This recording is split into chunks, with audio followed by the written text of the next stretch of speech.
About time to get started. Do we have a quorum? Yes, we do.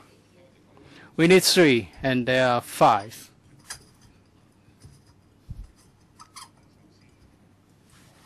First of all, confirmation of the minutes of the last meeting. The first meeting was held on the 12th of December. The draft minutes have been sent to members. So far, we haven't received any proposed amendments from members. So, members, please, if you don't don't disagree, I'll confirm the minutes. Well, I'll be back soon. I have to go out. Okay.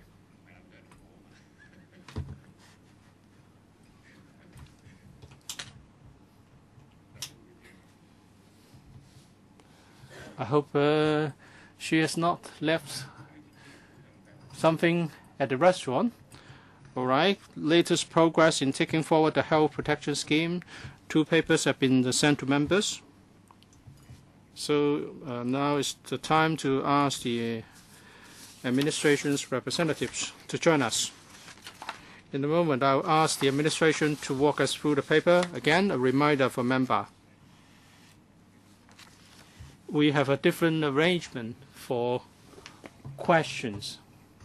We will start to count the time when you ask your question, and it will stop as soon as your question is asked.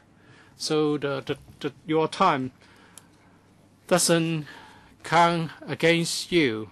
The answer doesn't count against the time given to you. So however long the administration takes in answering your question, you still have a lot of time. So even if they give you a very long and lengthy and long-winded answer, your time will not be affected. 常秘袁生孫同埋統籌處長孫生同埋黎醫生嚟嚇。咁或者先請政府請阿袁生介紹下政府嘅文件，睇下有冇咩需要即係介紹下咁樣。好啦，好嘛。多謝主席。就今次我有2份文件呢，都係報告下嗰個醫療保障計劃同埋促進醫療服務發展，即係而家個最新嗰個進展嘅。咁就呢次係今屆立法會嗰個工作小組嘅第一次會議咧，或者我只係好簡單咁講翻，即係嗰個背景同埋到而家我做過咩嘢咁啦嚇。咁咁多年嚟，香港我哋有一個高效率同埋質素好嘅醫療系統，亦都同普羅市民呢提供咗可以負擔得起同埋容易獲得嘅醫療服務，但係咧亦都同其他地方一樣，我哋而家醫療系統呢亦都面對好大嘅挑戰，特別係即係人口嗰個老化、醫療嗰個需求同埋生活方式有關嘅疾病嘅增加，同埋不斷上升嘅醫療成本咁樣樣。咁呢幾年呢and the ever-escalating healthcare cost. Our expenditure has been on the rise at a rate much faster than economic development. And as a result, we are creating a heavier and heavier burden on government budget. So we need to find a way to make our healthcare sector sustainable and also to promote it. In 2008 and 2010, the Food and Health Bureau conducted 2 stages of public consultation on healthcare reform. In the first stage, we consulted the public on healthcare service reforms and 6 possible supplementary healthcare financing options. In view of public resistance to any supplementary healthcare financial options of a mandatory nature, we proceeded to develop possible policy options along the principle of voluntary participation. In the second stage, we propose a voluntary and government-regulated health insurance scheme, and that is the so-called health protection scheme. In July 2011, in the report on the second stage of public consultation, we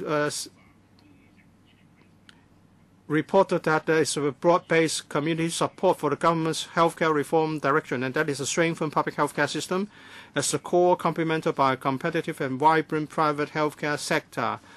The public generally support the strengthening of regulation of private health insurance and private health care sectors, and that many consider the health protection scheme a positive step forward to enhance the long-term sustainability of our healthcare system. We're currently taking forward the health protection scheme based on the outcome of the second stage public consultation on healthcare reform. A working group and a consultative group on the health protection scheme have been set up under the Health and Medical Development Advisory Committee to work out recommendations, regulatory framework, supervisory and institutional frameworks, key components of the HPS standard plans and rules and mechanism in support of the operation of HPS, as well as feasible options for providing public subsidies or financial incentives to facilitate the implementation of HPS. The working group is supported by the consultative group, to which we collect views and suggestions from the wider community and pass them on to the working group for reference and consideration. The working group and the consultative group are expected to put forth a detailed recommendation in the second half of the year. At that point, another consultation will be conducted. We have commissioned consultants to provide expert and technical support. The consultant would research into relevant experiences in overseas jurisdictions where private health insurance plays an important role in the healthcare system.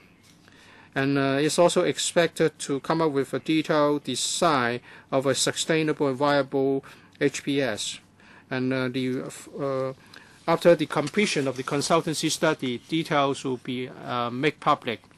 Our idea is to set up the regulatory system to ensure that people can get value for money when they take out healthcare insurance, so as to enhance their confidence, and that there will be assurance in using public healthcare services. We will consult the relevant stakeholders, particularly those in the private sector, to make sure that the final recommendations will be financially sustainable and commercially viable, as well as meeting the policy objective of the health protection scheme.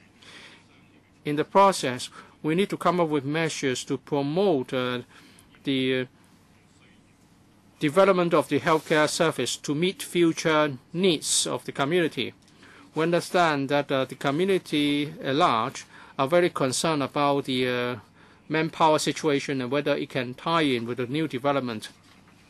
And that's why we have set up a Healthcare and Medical Development Advisory Committee chaired by the Secretary for Food and Health himself. It would carry out a strategic review into the promotion of healthcare services, and to make sure that in the long run there will be a balance in the supply of healthcare personnel. The objective is to complete the manpower review within this year. Chairman, that's a brief introduction of the progress so far. We're happy to take questions and comments. Members. Well, we had 6 meetings in the last term. We asked quite a few questions of the administration. You see this big pile of documents. Because of the end of the term, many of the questions were answered in writing, and there has been no chance so far for members to get further elaborations. So members may wish to cover various aspects of the issues discussed. And then later we can adopt a more focused approach to look at different matters such as manpower, public funding, and so on. Mr. Yuan. I would like to tell you that after the members' question has completed, the crowd will stop. So there's no need for you to try to make your answer longer than necessary. So Dr. Kwok, you have 3 minutes. Chairman. Well, I think it's, as the Permanent Secretary has pointed out, one thing is important, and that is we cannot really implement a mandatory health care insurance system. If it's voluntary, then there are other problems. You talk about providing incentives through public funding. As your paper says out, the public healthcare system faces a lot of problems, insufficient equipment, insufficient medicines, and so on. You have $50 billion to spend, and if we have a very good public healthcare system, then it's okay to promote insurance. But those with very limited means will have no money to take out insurance.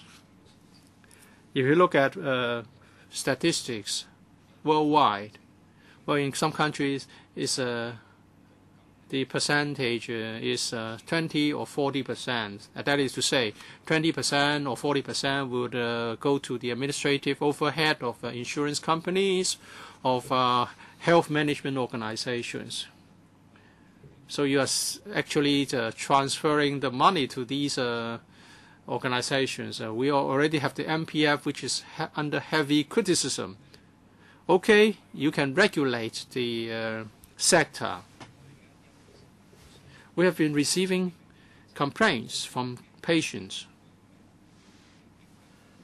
These people who are treated in HA hospitals, and they have to use drugs not on the drug formulary, and they have to spend $300 every time.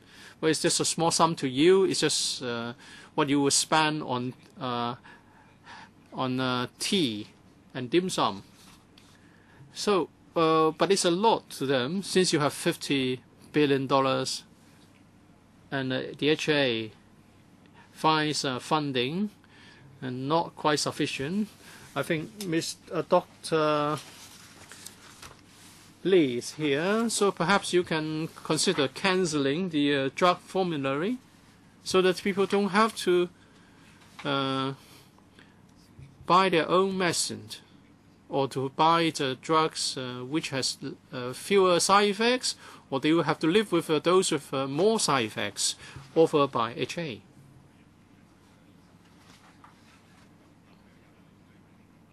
Well, there's still 20 seconds left for Dr. Kwok. Last time we came to this subcommittee, we said that we would like to listen to members' views more because we're still looking into the matters. So let me respond to Dr. Kwok's questions first. We have $50 billion. That's public funds available. Let me stress 2 points. This is just a one-off injection, and there's a background to this funding because it was provided at a time when we had more favorable financial conditions. It doesn't mean that we're going to spend the $50 billion in one go. And we were talking about providing financial incentives.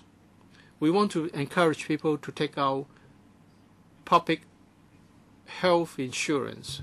And before we do that, we have to look at the existing problems. And that is, it's easy to take out insurance, but they don't know what they can claim, or there are ambiguities. Or when they get old, they are denied renewal of coverage. So we want to make sure that people get more safeguards. So enhancing regulation can achieve that. But there are other technical problems. For instance, up to what age would they be covered? 80, 90, or if they have preconditions and you have to cover them, then commercially it might not be viable. So in that case, you have to resolve the risk pool issue. So we are considering that if we request the insurance companies provide medical insurance, and if it can really cover the interests of the purchasers, then we may be able to legislate on the administration and the complaints and so on. But how about precondition? If you cover up to 80 or 90, then there would be a much larger chance of claims. And if you force them to do it in a free market economy, if the company feels the sums don't work out, what do? And even if it's workable, for the younger people, they think it's not fair for them. So the $50 billion we have provided for that when we come up with a detailed HPS. And if we might need a risk pool, and the government may have to put in some money for regarding the risk pool. Now, it's not a guarantee. Now, so if you force them to do it, the premium might be very high. So you have the opposite effect. So we haven't come up with the details on how the money would be spent, and we may not use up all the money. So we want to have some time to talk with the insurance sector and to our consultants and come up with an arrangement. So if people were to purchase insurance, you have to purchase a very basic cover. That's for everyone. So that will cover you up to a certain age. And maybe after you make a claim, the insurance company cannot deregister you, or you can only raise the premium for up to a certain point, and we may help them using money from the pool. And if necessary, the government might consider what sum of money is required to set up a risk pool. Now, I can't speak in advance for the Secretary, but there might be other public sector means to provide assistance. Now, $50 billion might look like a lot, but it's a one-off provision of $50 billion. We may not able to spend it all, and in the public sector we are already spending $50 billion, and that doesn't include building new hospitals and redeveloping existing hospitals, say Tin Shui Wai, Northland Town. All these are upcoming projects involving large investments. So I'd just like to stress that in going ahead with the HPS, we are not reducing at all the funding for the public health sector. In fact, we are strengthening it. It's just for the longer term. Now, can we enhance the protection for the public? Well, he hasn't answered about the drug formulary, and also the permanent secretary said that now we are afraid that the insurance companies will not do what they're supposed to do. If they, as for the elderly, you try to help those over 65. Now they purchase insurance, and then you have the risk pool. Now a lot of money goes into the administration costs of the insurance companies. The government doesn't get any benefit for those over 65. The government doesn't want to provide universal retirement protection, and they want people to pay premium after they're 65. Now this is unreasonable. Now regarding the drug formulary, in the last term of LegCo, we already injected $10 billion. Now you want it to be abolished, but we have to look at the long-term commitment. Now, if some people can afford the medicine, perhaps we can provide some sharing of the burden. Now it's controversial. We have already allotted $10 billion. It's much larger than previously.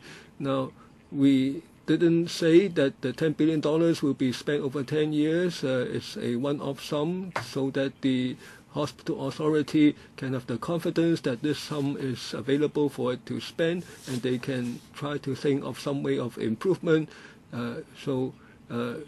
Well, we cannot provide the answer that Dr. Kwok wants, that is to abolish the entire drug formulary. But given the high expenditure of the on the medical care, if we want the entire population to benefit, we have to be very careful. And we, of course, are aware that there would be some hardship cases. And with the funding, the HA has already improved. Disposable assets has reduced, and the drug formulary has expanded a lot. So at least this is an important step forward. Next, Mr. Cheung Kwok Chi. Thank you. Having heard the PS, now I have a headache because the insurance companies haven't said they would do it, and yet you are already promising them that you would pay via the risk pool.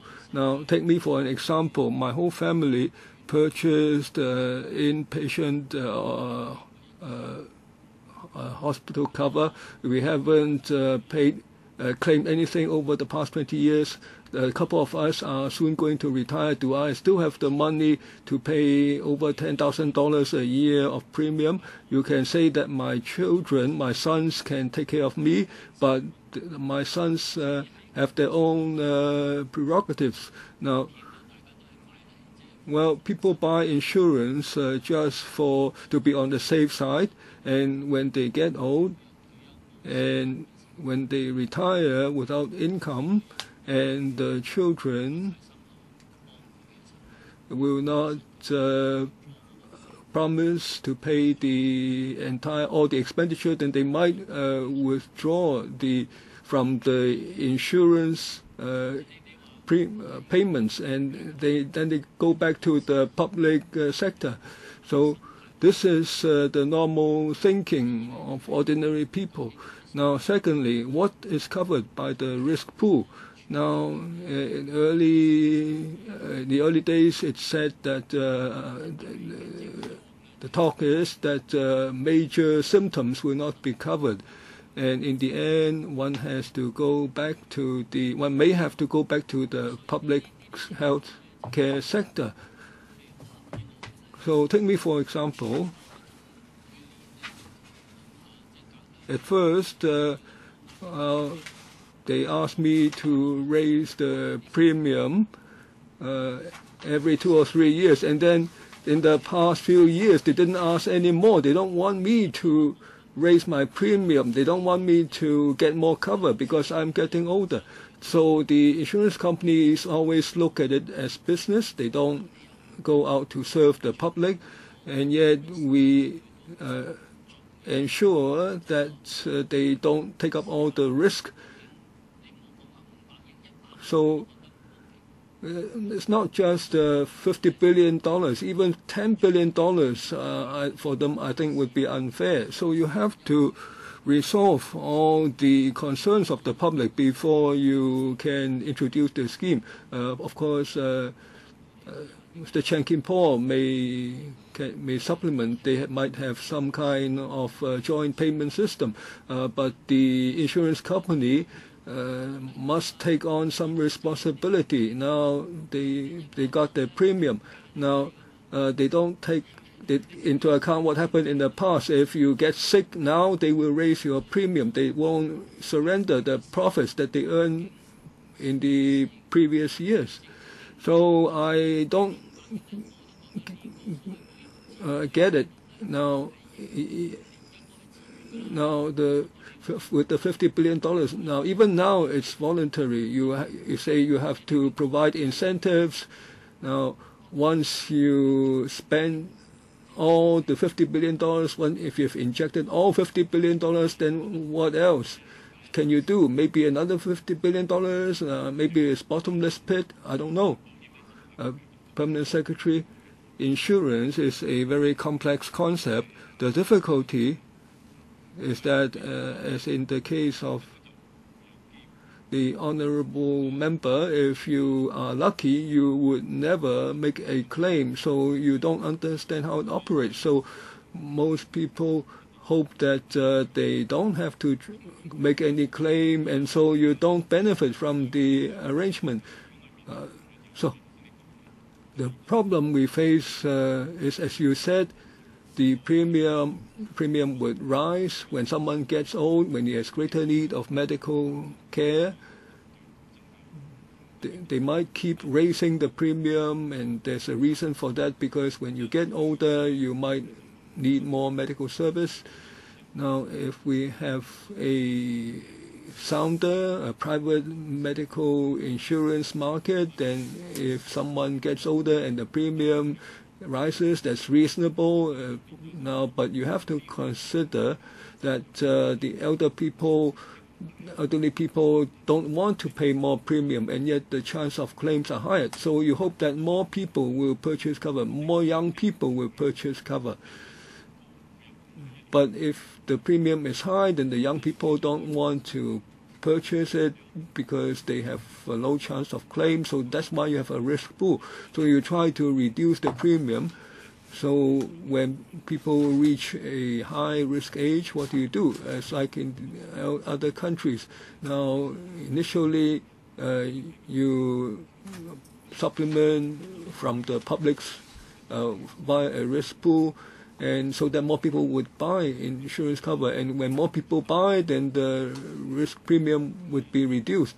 So the use of public money funding should be limited. So we are still awaiting the consultant study. So let me ask one more question. Now, since the insurance companies make such a lot of profit, and they seem also interested, and the government wants to limit the risk, why doesn't the government take up everything across the board? And secondly, you can have some kind of arrangement like the tax, 1% of income, and then you stop payment when you retire, and government will pay any shortfall. Now, the government hasn't asked the consultant to comment on this. Now, I'll repeat, 3 minutes for each member to ask a question, and then after you finish your question, the clock will stop ticking, and the secretary will not take up any part of the time, so you can you can take that into your questioning. Ms. Mack, please note that. Now let me answer first. We cannot provide unlimited cover without limit. So that's why we have the consultation now. Now, also, if the insurance companies don't do it, then the government will have to take it up entirely, and then you have public have to pay premium, but the poor people cannot afford to pay a premium, even if the premium is on the low side. So it certainly would fall on the government's shoulders, and on the shoulders of fall on the public health sector. So it's hoped that when people are economically active and they earn a lot of money now, then if you can afford it, you purchase private insurance, so you have an extra choice.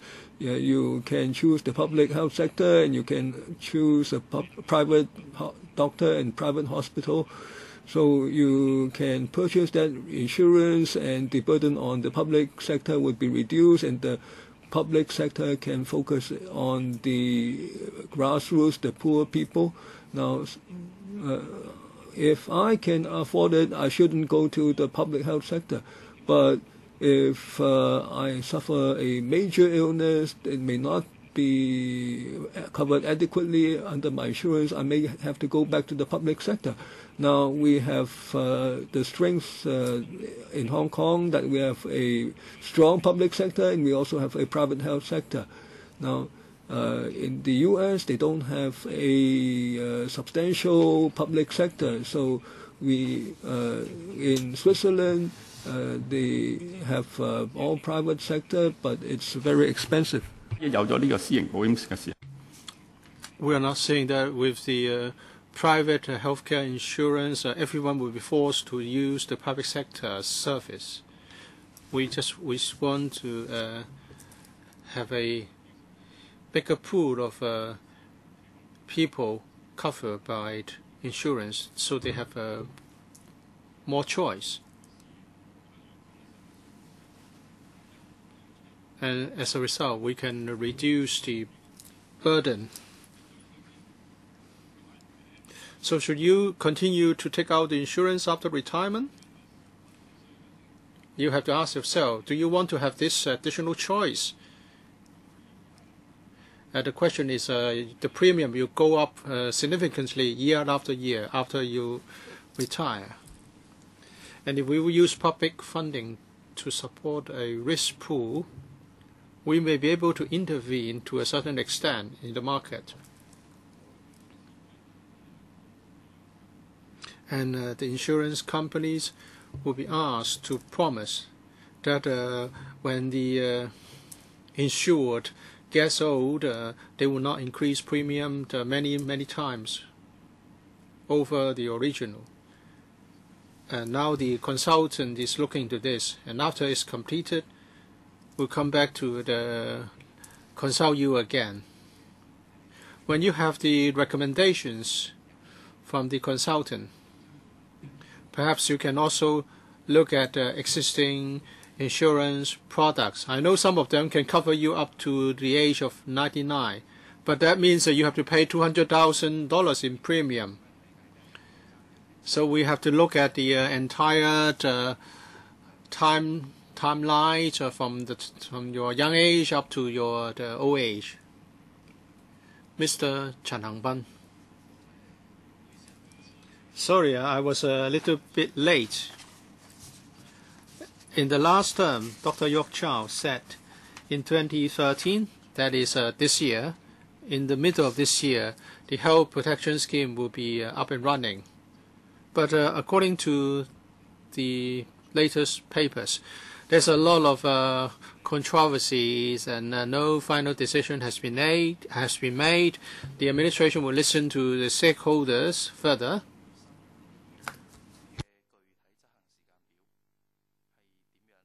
So can we be informed of the latest timetable in implementing the HPS? Will you be implementing this year, or when? What are the major difficulties? What is the biggest difficulty? Permanent Secretary Dr. Chow said last year that we have a consultant looking into this on our behalf.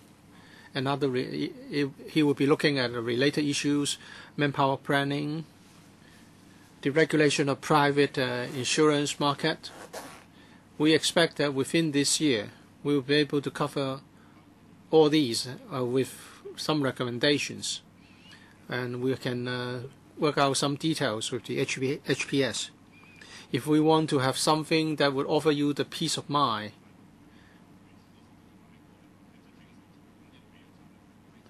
it's just like when you rent a car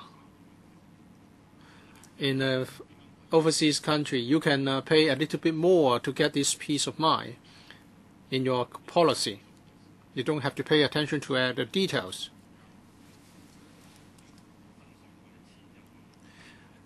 And at present, after you make a claim, next year you have to pay a much higher premium or you are denied coverage. So what can we do about it?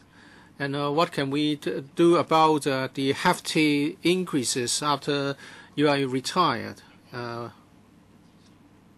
So we need to make some calculations and then consult people. While we want to promote the development of private insurance, we have to look at the manpower situation. Well, because we are short of hands in the public sector, and if we promote the private sector, is there going to be a continued brain drain? Because it takes time, more than 10 years, in the case of a specialist doctor to be trained. So how can we meet the manpower demand in the long term? And it's just not just doctors, nurses, and a number, 10 odd disciplines will be involved in the planning. Details would need to be worked out. And also we need to look at how the private sector can be regulated. And we have to look at the private sector services, private hospital services, transparency of fees and charges. We hope that we can cover all these issues within this year. And as we have told the chairman, we'll come back to brief members, and then we will let you know our thoughts, and then there will be a full-scale public consultation before implementation. When we want to further promote or regulate the private insurance market, we may need legislative backup. There may be a need to amend the law. And whether we can actually implement the new proposals would, to some extent, depend on whether the legislative amendments can be carried out. We want to make sure that the insured interest can be adequately protected, while at the same time the premium remains affordable. That's the biggest difficulty. I mentioned the fund, $50 billion. Many members have different views on how to spend it. Some would think that we should spend it in one go, but actually we want to use the money for the long term. And if we want to promote this HPS, what kind of premium is charged? And if we want to provide a risk pool, how much public funds will be needed? When we have some objective data, we will not be too bogged down by the $50 billion. Insurance is a highly technical issue. We want to make sure that the coverage is adequate while premium remains affordable. This is a very demanding task. In the U.S., the market is predominantly private in nature, and it's very expensive. And the same is in Switzerland. The services are very, very good, but it's very expensive. So how can we make it affordable? We can do this because we have a big public healthcare system that can provide a buffer. We are not entirely totally dependent on the private system. So maybe when you get old, you can come back to the private or to the public healthcare system. So we'll not go to the extreme as in the U.S. that everyone is required to take out insurance. We want to make sure that there's a choice for those who have taken out insurance coverage, that they can choose either the public sector or the private sector, depending on the medical conditions and also the wishes of the patient. I basically agree that this should be the direction. We have the example of employees' compensation insurance, when you make a claim or after you have made the claim, you will have to pay a very substantially higher premium, or they will just deny your coverage. Mr. Yuen, sorry, with regard to your answer, I think you are saying that there is no definite timetable for implementation. So we don't know when exactly the HPS is going to be implemented. Well, in a nutshell, we want to complete the study within this year. And then depending on public reaction or whether there's a consensus, we will proceed to drafting the necessary legislation. Once, something backed by legislation, once legislation is implemented, the scheme will be implemented at that point. Mrs. Regina Yip. Thank you, Chairman. Permanent Secretary, have you talked to the Civil Service Bureau regarding how civil servants are to be covered by such a health protection scheme? It's going to be mutually beneficial if you do this. Although the civil servants' terms of employment include provision of the best medical services available that dates back a few decades. Of course, you can go to the family's clinic or to the HA if it's just a common cold or flu. But if it's for specialist service, you have to wait for a long time. I would like to use my previous secretary as an example. She needed a bypass operation. She was asked to wait, and then she couldn't afford the $400,000 asked by Union Hospital. Out at the end, she had an operation in a private ward in Prince of Wales, costing her $200,000. She was single, and luckily she could afford that. Because every time the civil servants ask how much money is provided to the HA, and let's say it's $3,000 per head, then we're talking about billions of dollars. How can you consider allowing civil servants to have insurance coverage by using the money you would have spent in funding HA? But of course, you cannot have the cake and eat it. You may want to provide the benefits. Well, as citizens, civil servants could also seek treatment in HA hospitals. There's just no need to get the GF181. If you include civil servants and their family members, then you have a bigger pool. Maybe the insurance industry will also welcome this, I suppose. Permanent Secretary? Yes, of course, they welcome more people taking out insurance. But of course, the older the insured is, the more the need for services. Well, if it's a public scheme, then both civil servants and non-civil servants can join. I understand the point that civil servants are using HA services. And normally they will have to join the queue of other patients, just like any citizen. At an appropriate time, we would talk to the CSB, but we don't want to complicate things now. Well, we said we would use the $50 billion to create a risk pool. And some members already say that we are subsidizing the insurance companies.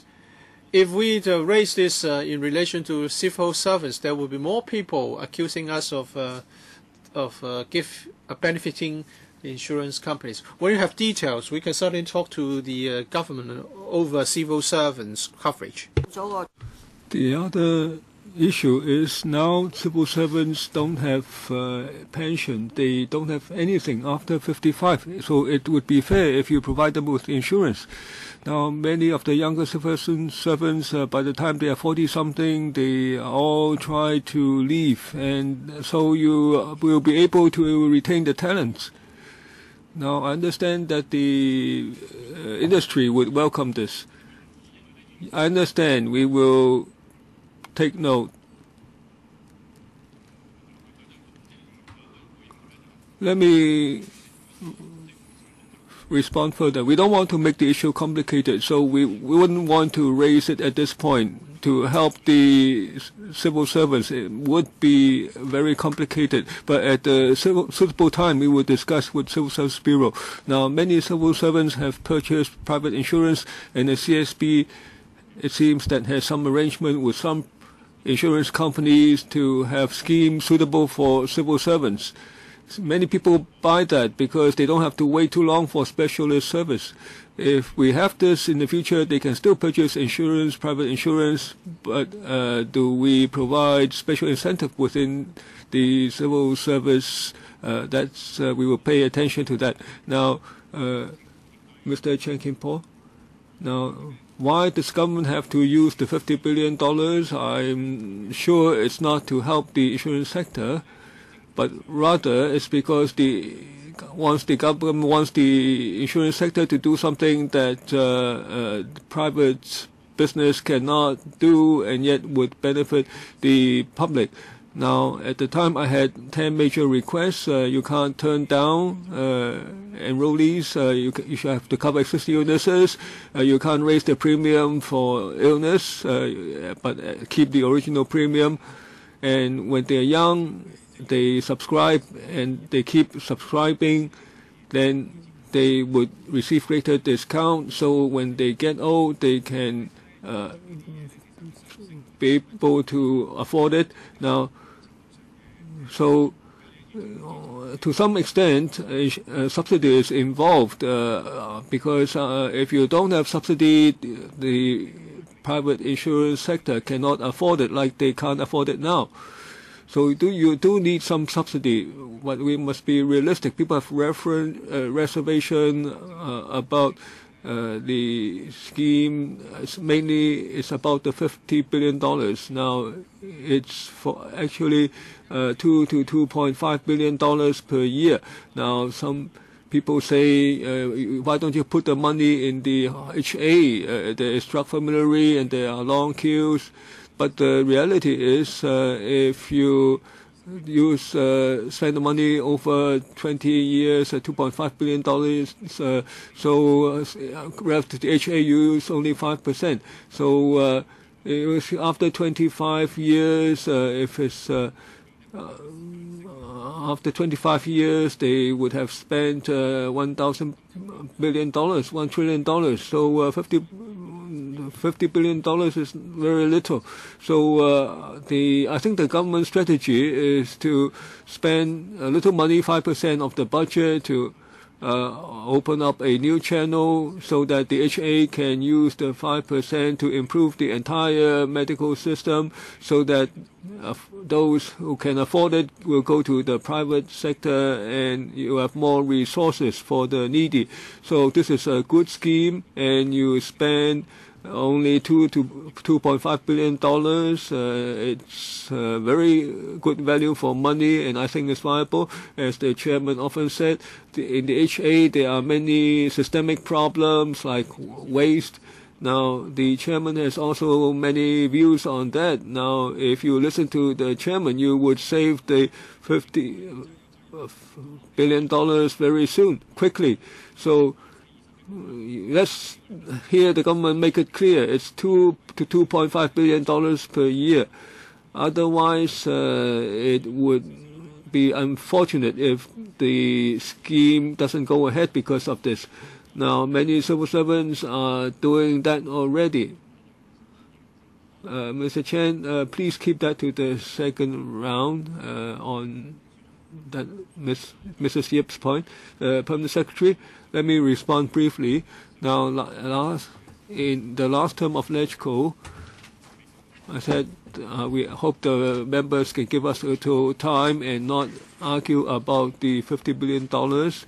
Now, so let us explain to them the scheme is how the money would be spent.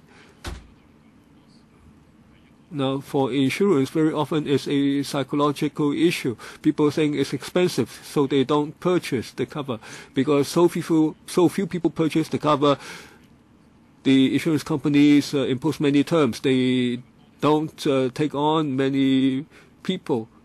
So if more people purchase cover, the risk is reduced, the premium can be reduced. So that's the purpose of the $50 billion.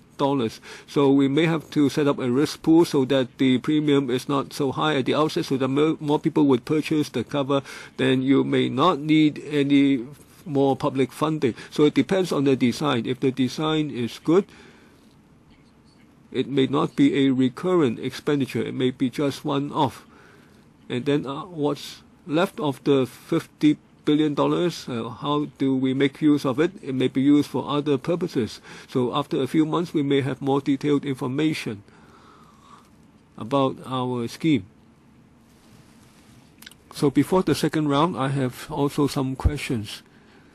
I'd like to ask about the administration's response on the calculation of manpower of the HA. Now, it was just a written reply, and I said the sums don't work out. So do you have the document? CB 22011 12 on how the manpower requirement for doctors is arrived at. CB 20111 1201. Is it 1201? The suffix?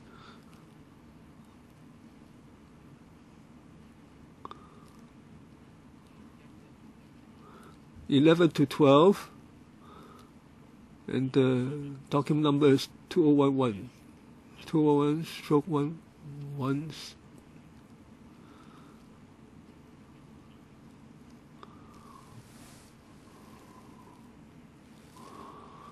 That document was not detailed enough, so there was further question, and the government provided another document, CP 2690.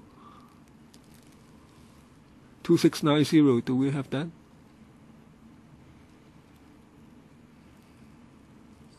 That's 14th of August when it was issued.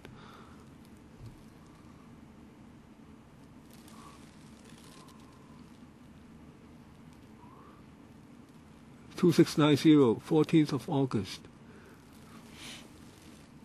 Now the question was,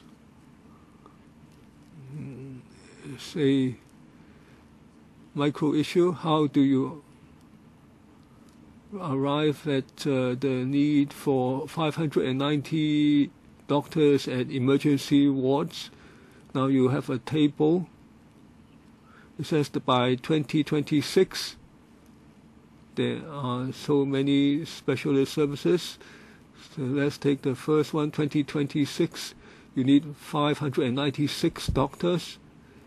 And that table was on page 5 of the document 2011. Emergency wards.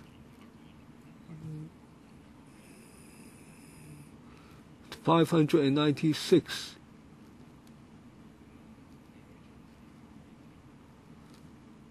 Now, the detailed computation should be in document 2690. Dr. Lee? Let me try to explain. First, as a first step, our method is to project the workload, and for that we assume a base year workload. For instance, 2010 or 2011, for that year, we calculate how many within the population would come to the emergency ward, and how much service would be required for that, admission, inpatient, and emergency ward service. Table 1.4 in document 2690, please refer to that.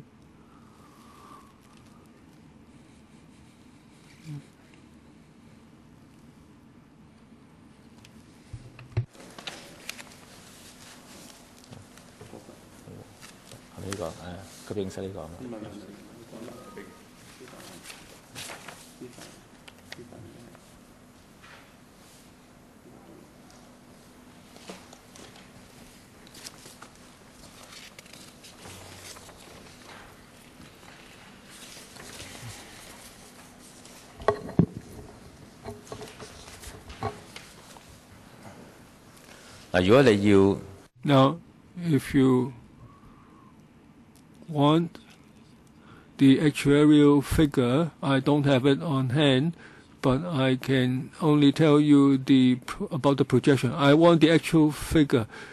Now, I can't work out the figure based on what you give me because the total workload in table 1.4 per 1,000 patients, 377.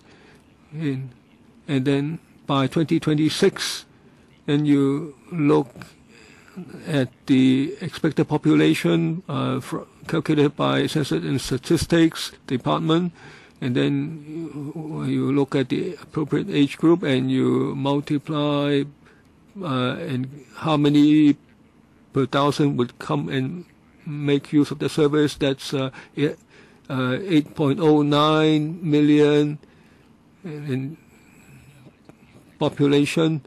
It's not that simple. You have to also to look at the nature of the service. For instance, given the time difference, after so many years, we would compute, we would project, because the service mode changes over time. Then when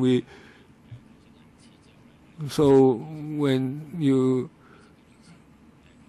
calculate number of visiting patients, we calculate the amount of work per visit. So where is the data for the workload? It's not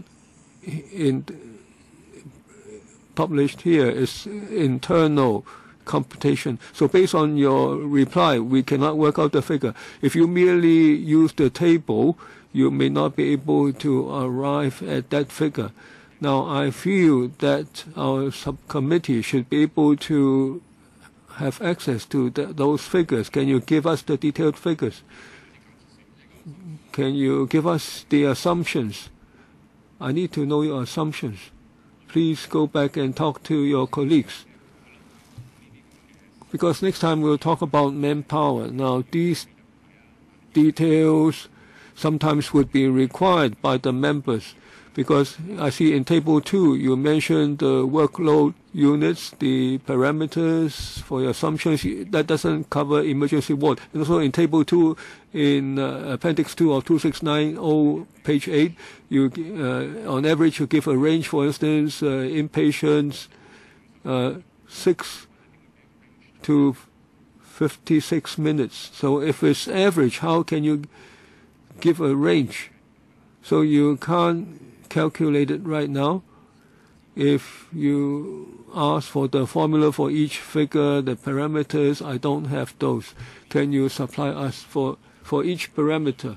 For instance, take emergency ward, A&M. Now, I was giving an example. Now, I just want to confirm this. Based on the figures that you supplied, it cannot be calculated. So, when I look at medical literature, let the clock run. When we conduct peer reviews, I ask about the details because the documents frequently get it wrong as far as the numbers are concerned, and that may cause serious consequences because doctors may arrive at wrong proposals based on the literature. So I ask for the raw data and the formulae to make sure that can be computed by hand to make sure that the figures are right, and I want to know the parameters behind it. So, for instance, the time spent per visit, is it 10 minutes, 20 minutes, then I know the level of service. So try to provide that on paper so that we can discuss this at the next meeting on manpower. We will continue to follow up with the Secretariat so that we can provide the data for the chairman. Ms. McMagun for the first round. I hope the administration can tell us as soon as possible when some results can be expected and when the HPS can be implemented.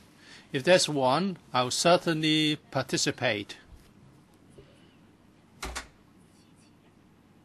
Well, even after I've taken out insurance, I cannot really get sufficient coverage because I broke my leg once, and so I cannot get another insurance coverage covering my leg. Can the $50 billion that you have help people like me? I want to take out insurance, or I want to have full coverage, but I cannot, or I have to pay a very high premium.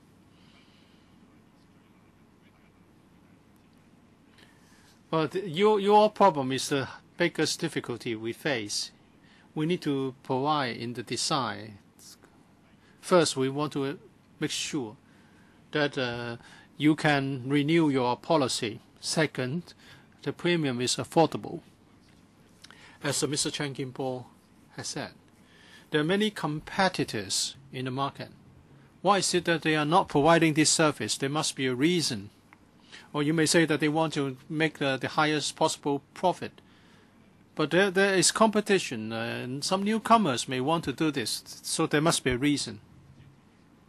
Because every insurance company will only cover risks of their own clients. If we look at the market as a whole, we can facilitate coverage.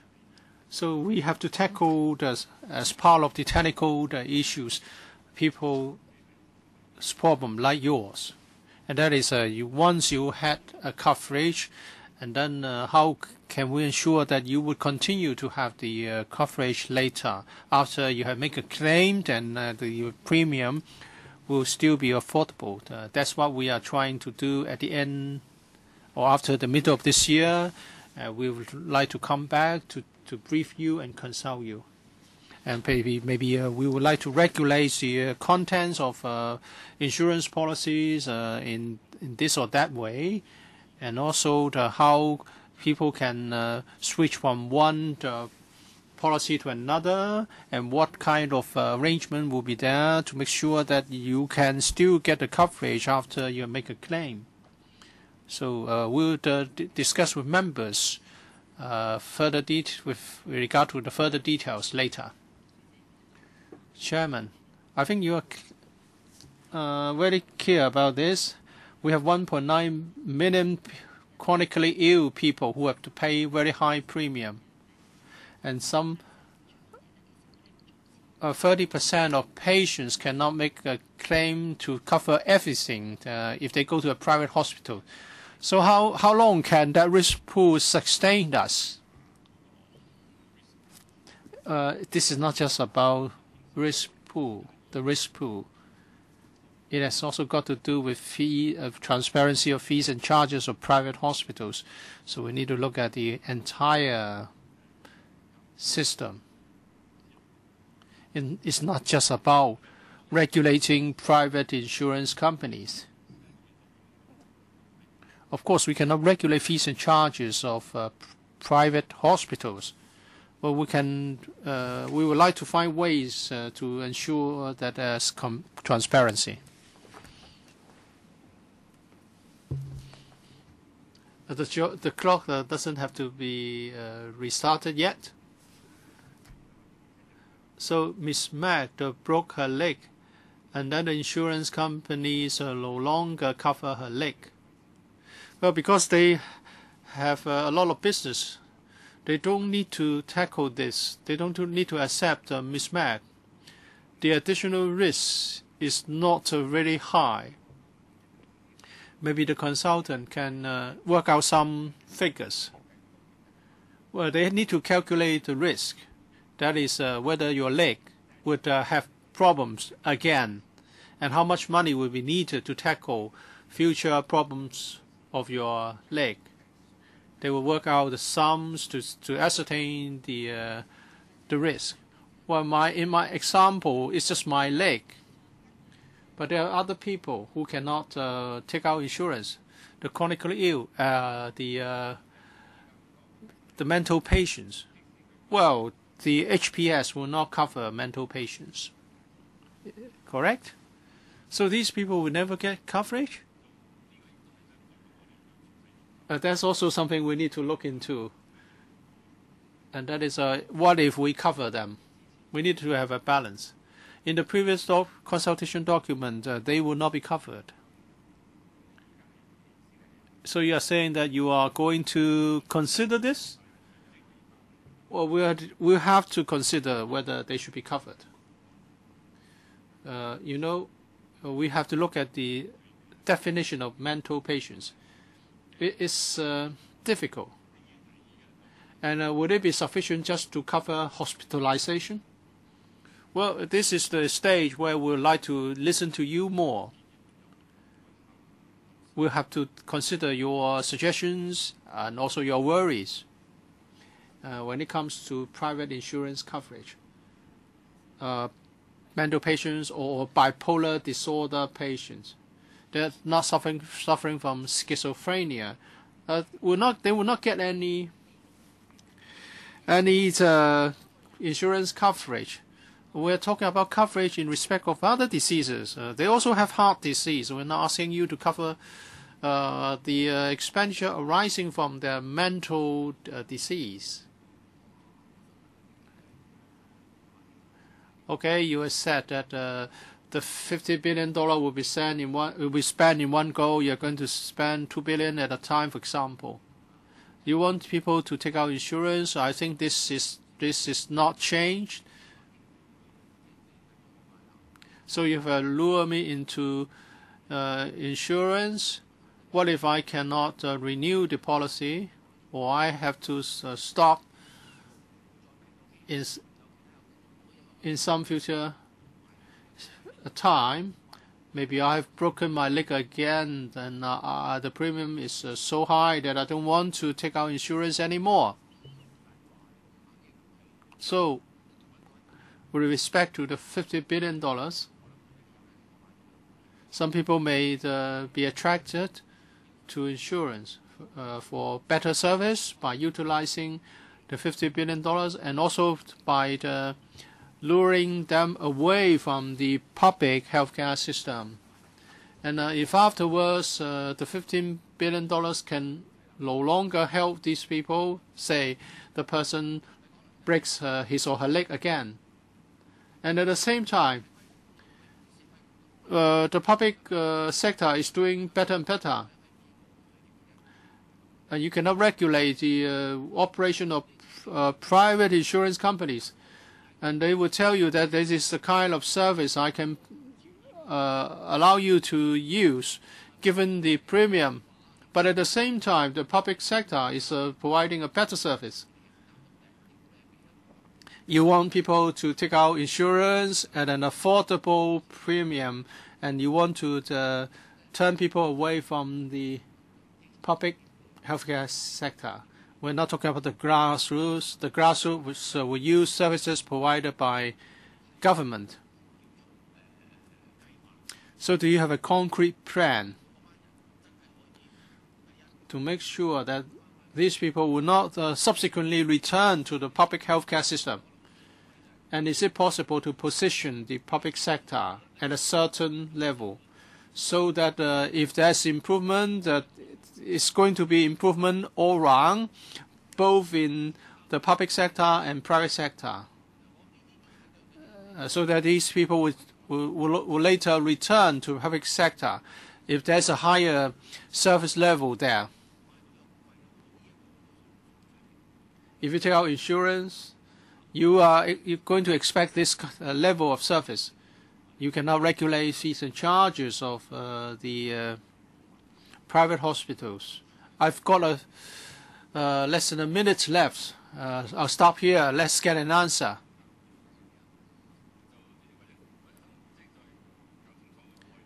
Let me clarify the concept of incentives. It's been suggested that we are luring people to take out insurance coverage. Well, there are people who have taken out insurance, and then once a claim is made, the coverage is no longer renewed. So we have to find a way to solve the difficulties faced by the insured. There are two ways. We can make it as a matter, make it a rule in the law that this cannot be done. But you have to understand why in the private market they are turning away clients like these. So because there's a risk there, and to resolve the problem, we need to have a risk pool for the entire insurance policy so that the risk can be shared. And in doing so, you may need to use public funds. And second, in exchange, you may have to regulate the industry. You will have to set up an industry-wide risk pool so that the industry can do this and that. We may therefore provide some seed money. Since public funds are used, we would have a justification to enhance regulation. It's not about attracting people to take out insurance in a one-goal effort, and these people will not be allowed to go back to the public sector. 90% of patients go to private hospitals, public hospitals, 10% to private hospitals. We are not saying that once that you take out an insurance coverage, you never re-enter the public healthcare sector. But when you go to the private market, there's one more service slot or time slot available. Public hospitals and private hospitals are attractive in their own ways.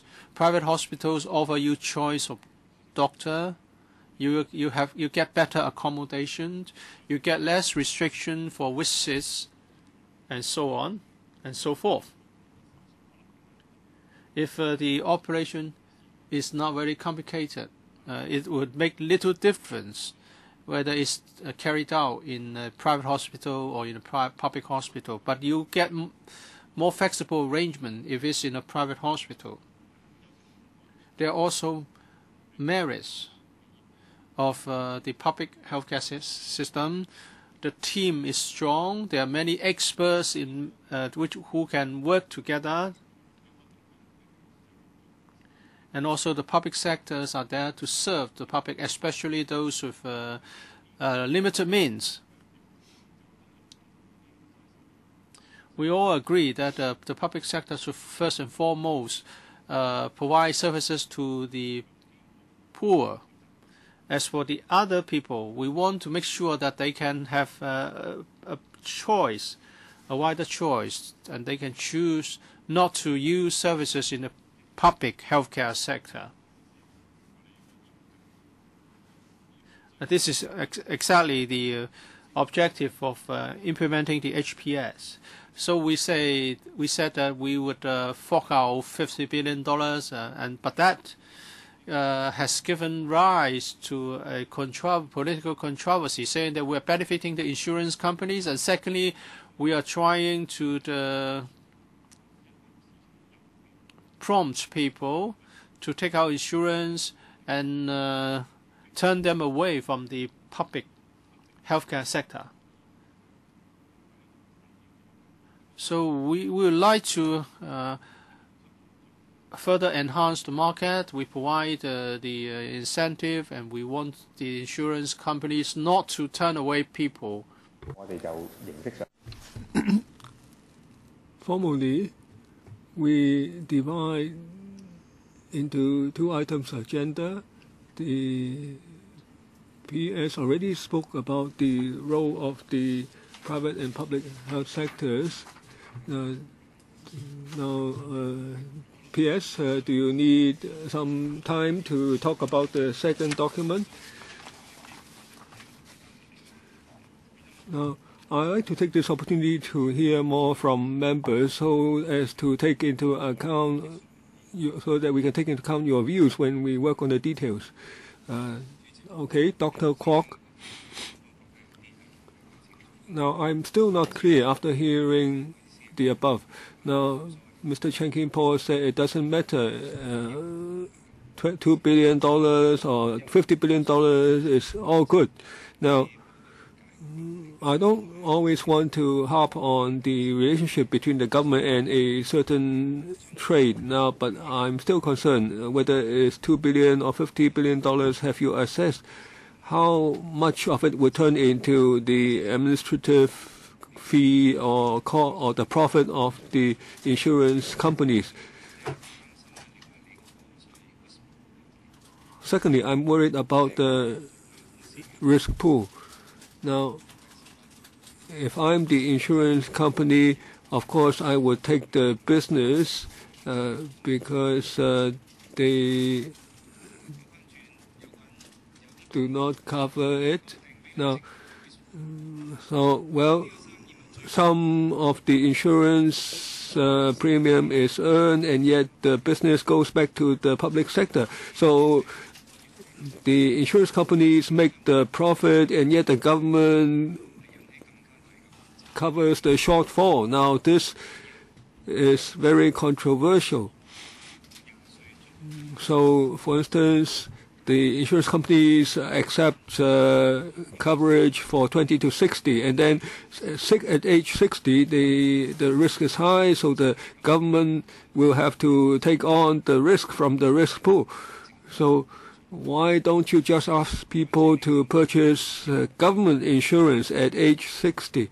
Now, at age 60, people don't have any money, so I don't know what kind of insurance, at age 66, what kind of premium they can purchase.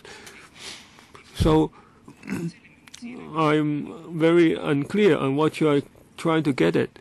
Now, most people retire at 65, they won't pay any premium anymore.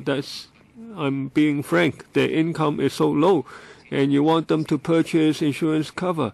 Now, the insurance companies, even if they don't make super profits, they still have to make a certain percentage of profit to cover their costs. And also, your consultants, are they from the insurance sector? Can you give us a list of their names? The Permanent Secretary, can you explain the meaning of the risk pool? Please don't look so glum. Please explain the meaning of the risk pool. Well, I certainly understand Dr. Kwok's views. Now, Mr. Chen understands insurance is a very complex concept. I just hope Dr. Kwok can understand. Now, the government is not that stupid.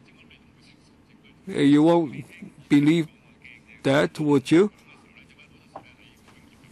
Now, very often the insurance sector understands this. The meaning of the risk pool is where the risk is high. The insurance companies cannot afford that. For instance, there are 10 people. You get $100 premium from each. Now, if you cover $500 for other people, but this person has a yacht that's $50,000. So if you have many insurance companies, dozens of insurance companies, then the risk pool is larger than when this person with a yacht suffers an accident, then they can afford to pay the cover, the compensation. So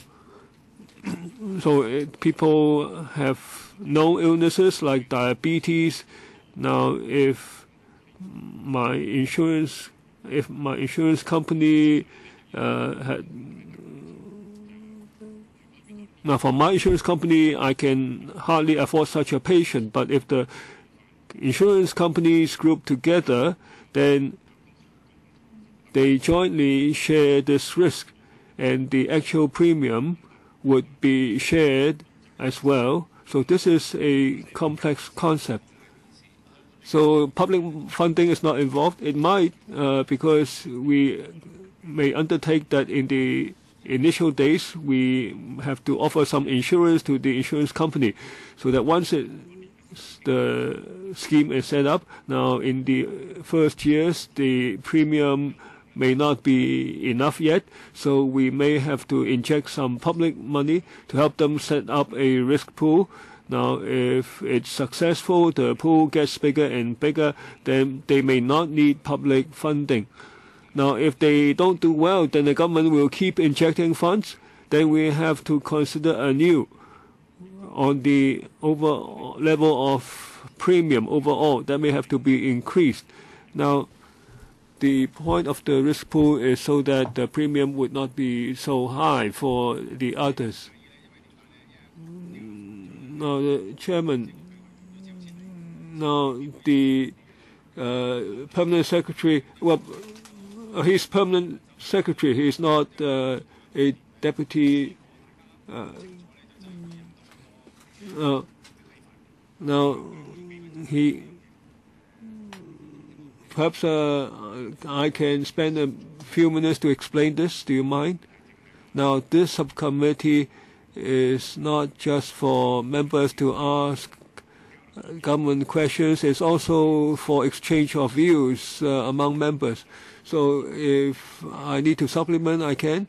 Now, right now, the clock has stopped, so you allow us to exchange views within ourselves.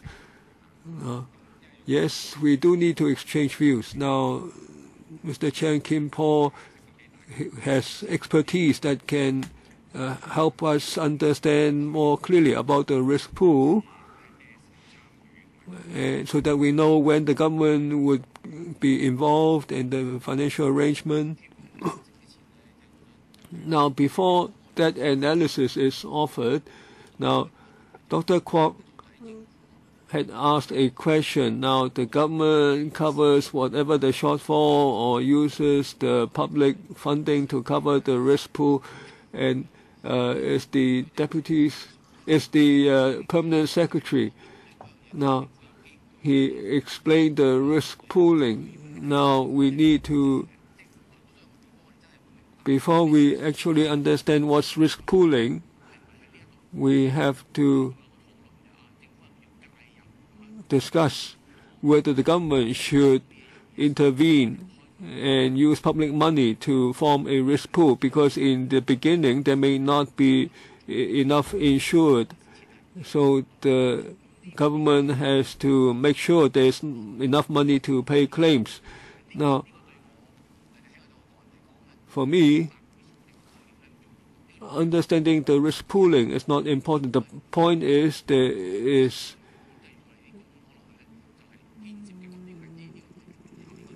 something in which where public money may be involved. It's two different matters. Risk pool, perhaps,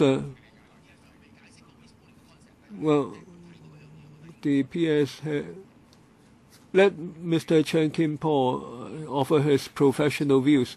Are we talking about the operation of the high-risk pool? I presume so. Now, we have to understand now, if the high-risk pool is to begin to operate, then if someone has many illnesses, and if the insurance company calculates that his premium should be 3 times normal, then the insurance company would place him in the high-risk pool. That would be only done once. Then he would forever be high risk. But for most people, the insurance company would just charge the regular premium.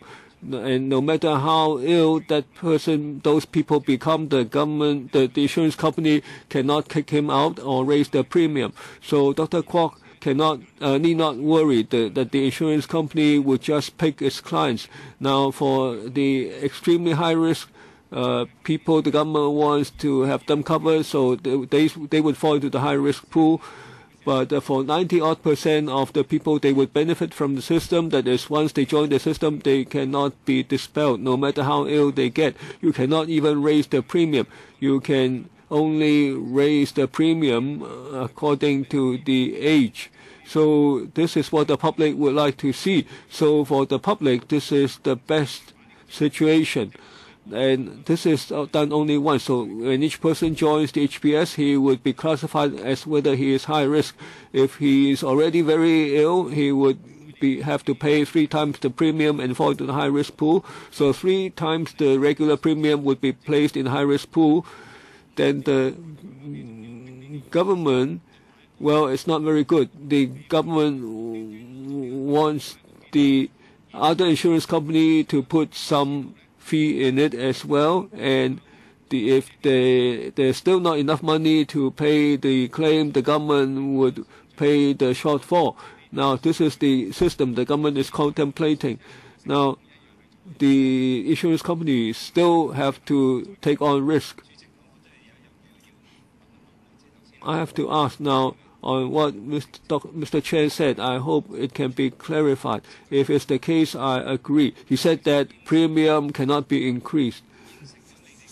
Once they commit to a certain premium rate, it would stay constant. Now, you can lure the public. Now, Mr. Chen said that the insurance sector will not raise the premium even if you fall ill or fall down from your flat. Now, the premium level stays the same, adjusted only by inflation. Now, well, the insurance premium can be raised by large amounts. Will the government supervise it so that the premium can be raised only with approval by the government? Well, if you say you have a mechanism for rate increase like for the bus companies, then we can be assured that the premium would not be set just by the insurance company. The government would have the responsibility when the rates are set annually. When there is risk assessment according to age, then the government has the responsibility through LegCo or ExCo to intervene regarding the level of premium set by insurance company. Well, he misunderstood me. Mr. Chen, let me answer in principle about the premium increase. This is sensitive and complex. Now, you said that the premium is constant. Now, I'll leave Mr. Chen to answer that. Now, on raising premium, now Hong Kong is a free market. We're not talking about just one insurance company. There are many. Now, also, if we regulate the premium change, should the government pay for whatever is the shortfall? That's a very major issue. I know members of the public and members are very concerned, especially if we have a risk pool that makes use of public money. How about the future premiums? We think that there would be a better mechanism. We may not need to regulate their premiums because the consequences can be very complex. But simply, to put it simply, now, they can now if you come in at a certain premium, you have to follow the general rate of increase for premiums overall. You can't just raise the premium in respect of the individual change in physical condition of that patient. Well, I did say what I said with caution. As the PS said, You cannot increase the premium because of the worsening health. Well, you look at the insurance companies, how much has been collected, and then how much has been paid out collectively, and then you decide whether the premium should go up. You cannot say that it's in line with inflation because of the advancement of the medical sciences and also fees and charges of hospitals. We will not target individuals for premium increase because of poor health. But if on the whole there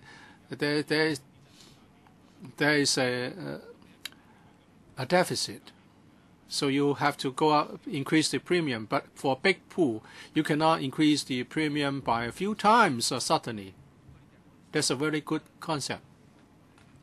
Whether the expert or the PS have been telling us about the details, which I can understand.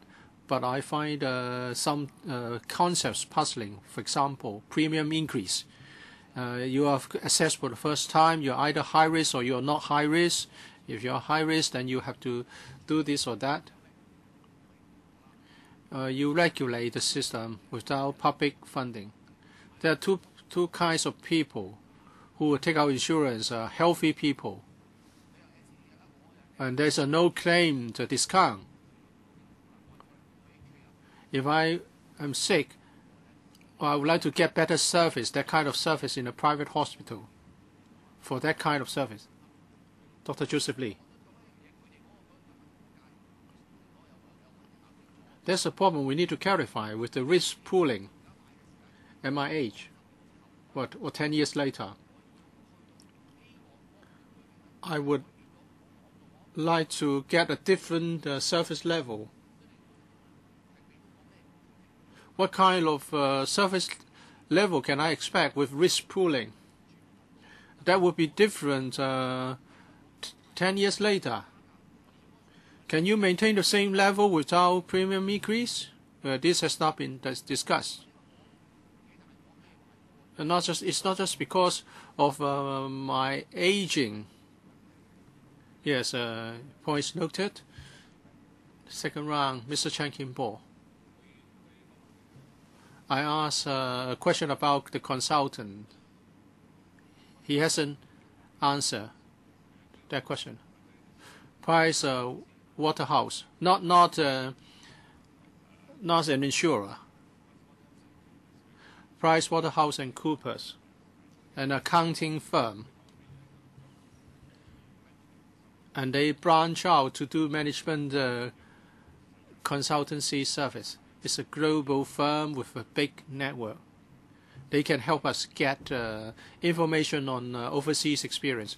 Your report will be published, and you are going to tell us how much you spend on the consultancy? Yes. After the report is completed, we'll come back to talk to you. Well, I can't say too much because things are very fluid. They will have to take into account different factors, and there are different practices in other countries. We can't be too specific because if things change later, well, you may think that we did not tell you the whole truth. But anyway, we'll come back to tell you what kind of participation can be expected from the government, what would be the role of the insurance companies, and what is the relationship between the insurance companies and the government in that system. Because I personally would be a participant in the future. Many of the details are not yet clear. I don't want to preempt anything. Insurance is a very complicated concept. That's why we need some input from Mr. Chan Kim-po as we go along. Turning to the point made by Mrs. Yip, in launching the HPS, you should give civil servants a choice. They can either opt for HPS or use the public healthcare sector.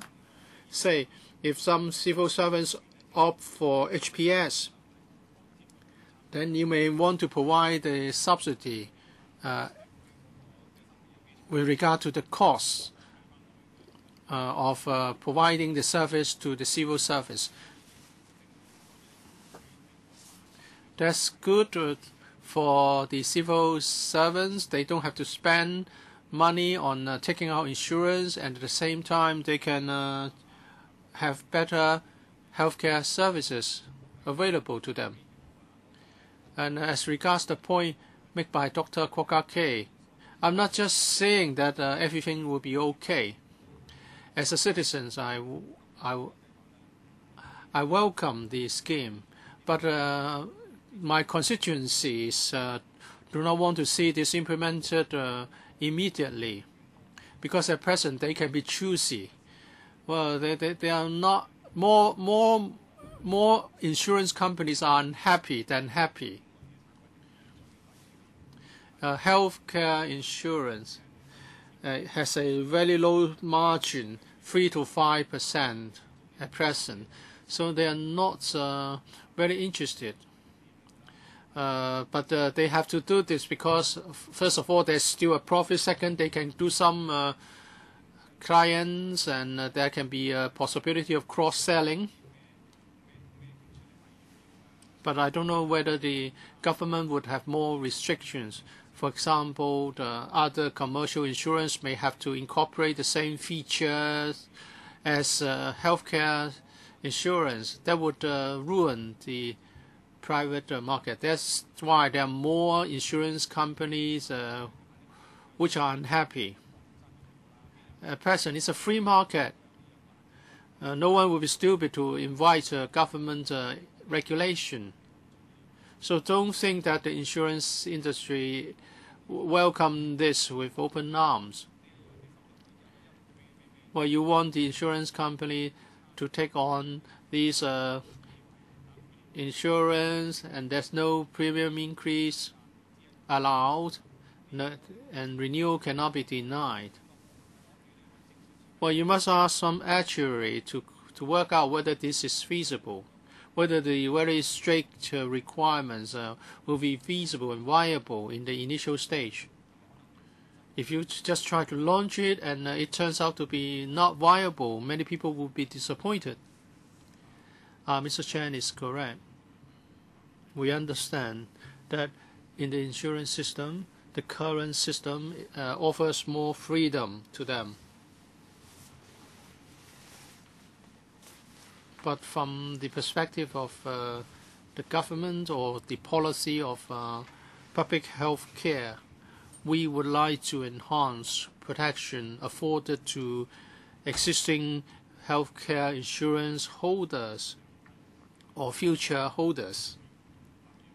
There are more than 1 million families who have taken out insurance. They have a lot of grievances. For example, as Ms. Mack has said, premium would go up very substantially after you make a claim, or if you have a pre-existing condition, you may be denied coverage. So we need to tackle this. Or you may say that we can make it the law that you cannot turn away anyone. But is it feasible? We have to understand why this is not being done now. Apart from the accusation of greed, are there reasons for that? I think Mr. Chan,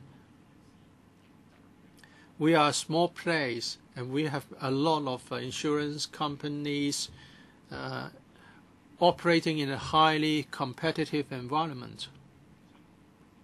So this is an objective reflection that there are objective difficulties, real difficulties in not offering such coverage. So there are people with higher risk. We need to help the market to get organized to deal with the risk. And then once the risk is dealt with, we can ask them to offer enhanced protection. But details have to be worked out. In 2 to 3 months, we will be able to give you details. Generally speaking, there's a that's the question. That is about the question of balancing certain things. You protect the insured. Second, you have to make sure that the premium is affordable. You can force the insurance companies to accept everyone that comes forward to take out insurance, but the second question is at what premium? So the question is, how can we make sure that while no one will be turned away, the premium will be affordable? In a free market like Hong Kong, should we really regulate premium? If we really want to have that, would the objective be achieved? Because in that case, many insurance companies may just opt out. This is Regina Yim. P.S. Said that he would like to listen from us our concerns. We've talked about risk pooling. You know that there's a concern from HA employees. Some people can afford. They would join the HPS. Or you would make it very attractive. The incentive is so big that everyone would participate. But that's not going to happen, not in the initial stage at least. So you have those who are more vulnerable, the elderly, the chronically ill would remain in the HA sector. So HA people would have a hard time. They will have to handle all those who cannot take out insurance. So that's the concern as reflected by some HA employees. We have been told that there are implementation problems. Where else can we find such a system, and then the burden on the public sector can be lessened? You have the PwC as your consultant. Have we? Is there any successful precedent? Well, if we don't do this, the HA employees would have an even harder time. They have to deal with all those vulnerable and chronically ill, and yet you have to, on top, serve the middle class and people like us. So, relatively speaking, if some people opt for the private sector, the workload can be lessened for HA.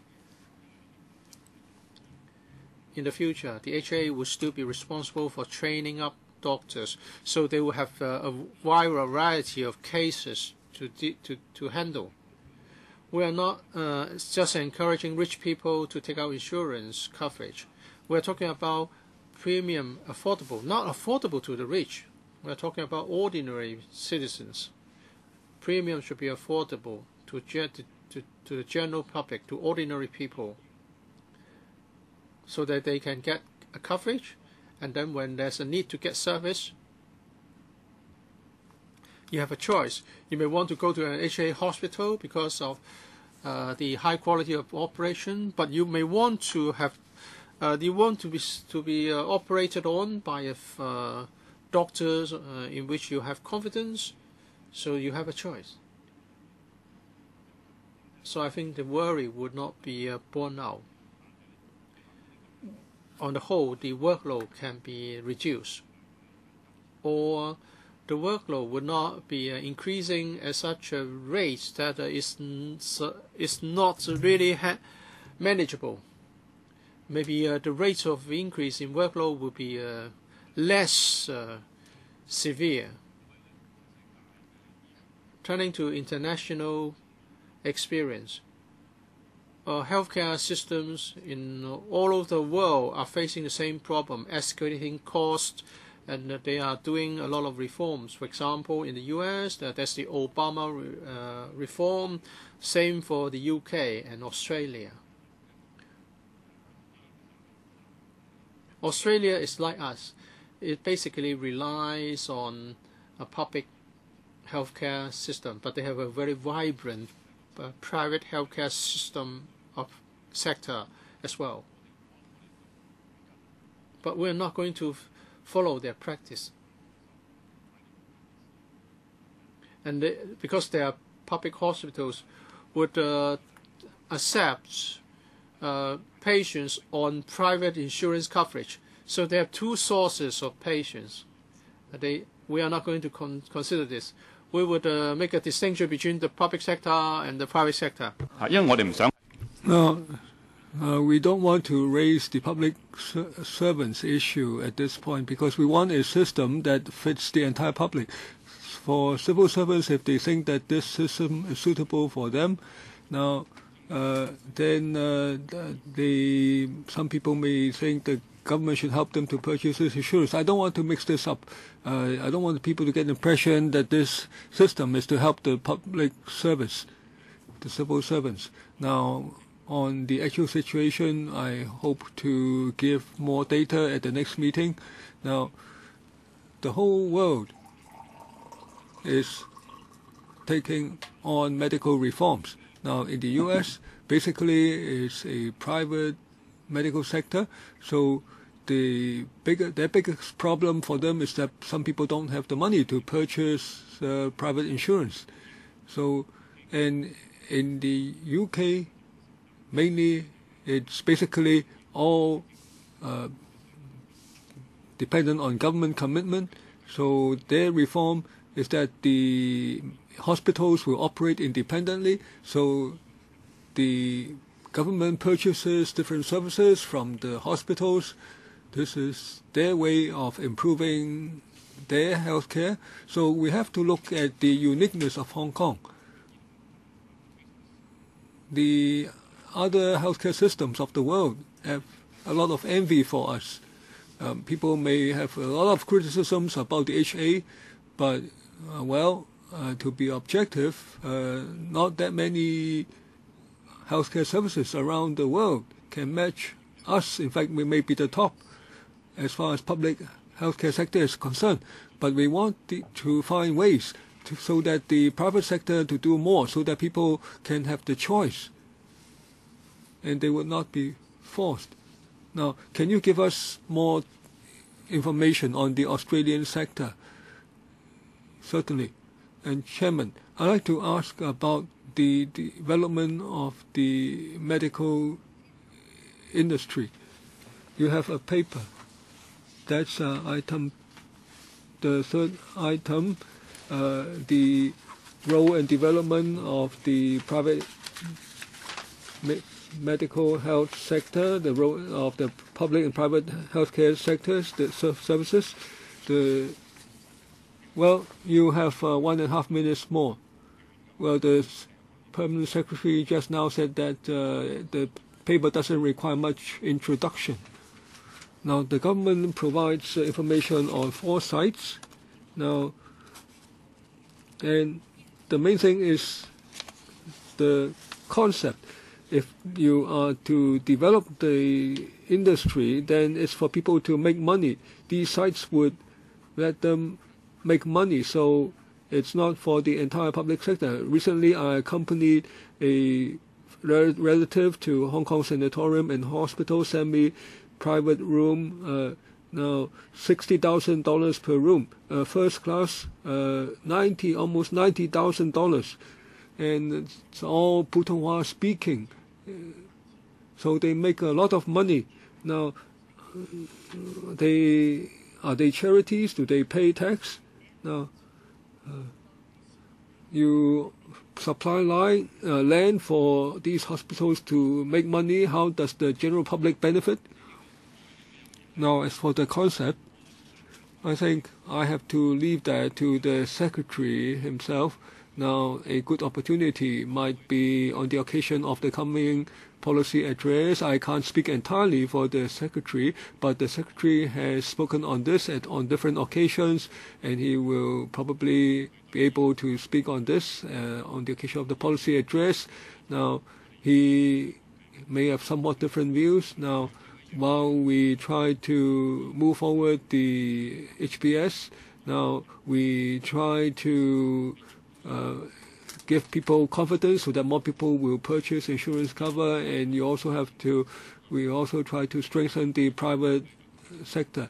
Now, 90% of the inpatients patronize the public hospitals, 10% go to private hospitals. When we introduce the HPS, when people purchase insurance, hopefully more people will choose the private hospitals. At the same time, we have to provide more assistance for the private hospitals to boost their capacity. For instance, for the pregnant women from who from the mainland, and neither parent is a Hong Kong resident. So people may have a choice. And that's the purpose of the 4 sites. We have already put up the 4 sites for tendering. Now we attach many conditions. They cannot focus just on maternity. It's limited to 20%. Now that's before the mainland mothers issue came up. Now 50% must be reserved of the service must be reserved for Hong Kong residents. Now, if they can undertake 70%, then they will get a higher score. So, for the new private hospitals, we hope that they will satisfy the local demand first. So, the Secretary said that on many occasions. We have a good potential to develop a medical industry. We have many good doctors. Our healthcare system is renowned in Asia, if not worldwide. So mainly we have to satisfy local demand first. Right now, we don't exactly do that because there's a lot of pressure on the public sector, and the private sector is very expensive because there isn't enough supply. Do they pay tax? Are they charities? It depends. Now, for existing private hospitals, if they are non-profit making, they don't have to pay tax. For Hong Kong Sanatorium and Hospital, they are not non-profit making, so they are private hospitals. For the first 2 sites, they are for private hospitals. They have to pay tax. Now, at the same time, we have other projects for expansion of non-profit making hospitals, and there are also non-profit making voluntary groups. They are interested in running hospitals. We are trying to help them. For instance, as the Secretary said, the universities want to have their own hospitals, and we try to assist that. Now, as for the medical or healthcare industry, I will leave that to the Secretary, but our view is that Hong Kong, relative to Singapore and Thailand, we certainly have the capability to offer high-quality medical service. But our priority must be to meet local demand first. In the long term, if we have surplus capacity, we will develop in that regard. I don't entirely agree with your views, but I won't speak on that anymore today.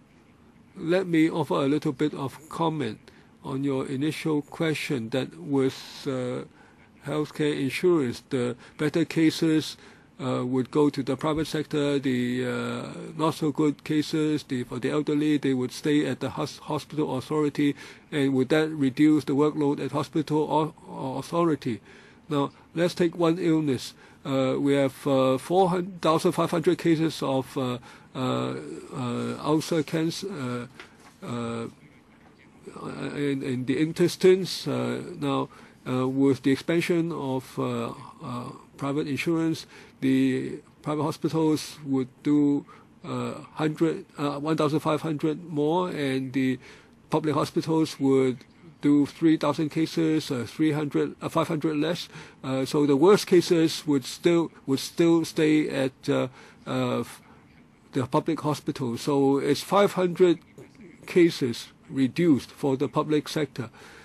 Now, in countries abroad, they want to reduce public sector expenditure. Why is it that with 500 cases less, they can't reduce the expenditure? It's because that under the HA system, the fixed cost is expanded already. All the staff are employed already. So if the HA system doesn't change, if the fixed cost stays so high, then whatever insurance premium, insurance scheme you introduce would be a waste of money. So if HA can show that with the reduction of 500 cases of intestinal cancer, and they then can do more using the resources saved, then it's worthwhile. Otherwise, it would be a waste of money. I'd like to supplement that for this year it's 4,500, but with medical insurance it might increase to 6,000 in 2 or 3 years. Well, at least you can have a yardstick. The number might be increased, but the proportion between the public and private sector for each illness, the unit cost, only then can you measure whether the HPS is effective in reducing the workload on the public sector. Second round, Dr. Joseph Lee first, and then Chen Hang-pan. You have already asked the question. Okay. Chen Hang-pan. Mr. Chen. Well, I understand that the administration is considering the details. Now, looking at the other jurisdictions, the insurance schemes are not all satisfactory. For instance, after one claim, as in auto insurance, after one you don't have NCP, and then you have trouble. Now, and also it's same for medical. If they lose money, the insurance company don't want to engage in it. Now, same for buildings insurance. Now, the premiums have been raised very substantially, and it's very difficult to get insurance covers. And the government cannot escape the issue. There is the possibility that there would be a money loss. Then who would bear the loss? Now, Mr. Chen Kim-po said that the insurance sector may not be interested, may not be very eager. Now, if the government introduces the scheme and the insurance sector doesn't like it, then would the result be very poor? Now, if there's no money to be made, nobody wants to take it up, and would the government take it up in the end? Mr. Chairman, this is not a mandatory insurance scheme. Now, Mr. Chen mentioned just now there are existing problems with mandatory scheme.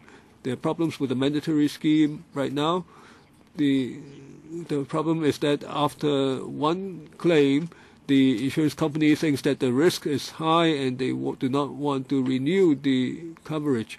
Now, Mr. Chen can help with this. Now, very often for the premium, it's not whether the insurance company is greedy, it's the matter of risk. If you want the insurance company to take it on, you have to reduce the risk. Like for auto insurance, now if you have an accident, many people are killed, and the premium would be the compensation would be extremely expensive, and so would be the premium. So you have to try to make people drive more carefully so that less people get hurt. Now, what we're proposing is not a mandatory insurance arrangement. It's entirely voluntary. It's not much different from the existing status quo. The only difference is that right now, if you make a claim, next year you will have to pay a lot more premium, or if you purchase insurance at the age of 40, they don't accept you. So we are trying to solve that problem. The insurance sector may not like it, but we are looking at it from the perspective of public policy and in the interest of the insured. We want people to have greater confidence in purchasing insurance, and at the same time we want to give we want to do something so that the insurance company to accept high-risk patients. We want to help them resolve that problem, and the insurance company have to make a commitment that they cannot selectively choose their clients or kick out clients. So that's the challenge. I have to extend the meeting by 5 minutes. So it would be easier for a mandatory scheme. You can calculate the risk, you know how many there are, and you can calculate the premium. But this is not mandatory. You do not know how many would purchase the cover. And very often for mandatory arrangement, people purchase the cover only when they are of high risk. For instance, travel insurance. People would only purchase the insurance cover just before they get on the plane. Now, you won't, if you have insurance for travel that for which you pay premium the whole year, then the premium would be a lot lower. So people would only pay premium when they go to a destination of high risk. So a lot of complicated psychology is abject. Any follow-up question? No, I know it's going to be difficult. It's about time. Next meeting will be held on the 4th of March at 10:45 a.m. We are going to look at the manpower planning of healthcare personnel.